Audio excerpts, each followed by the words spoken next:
Welcome to the Tech Egg. Don't get scrambled. Enjoy the video. You start by pinpointing where ads come from and why they appear. First, observe whether ads are in your browser, on the lock screen, or inside apps. Once done, reboot into safe mode to see if third-party apps are responsible. This isolates system components. Next, open Google Play Protect and run a scan. You should also check recent installs and updates.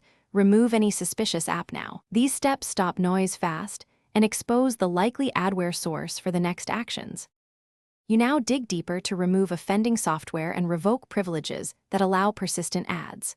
First, uninstall recently installed apps or those you don't recognize, and make sure to remove apps that can draw over other apps.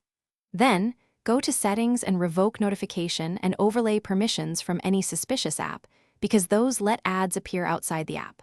Also inspect device administrator entries, disable admin rights before uninstalling. Finally, clear browser cache and site permissions.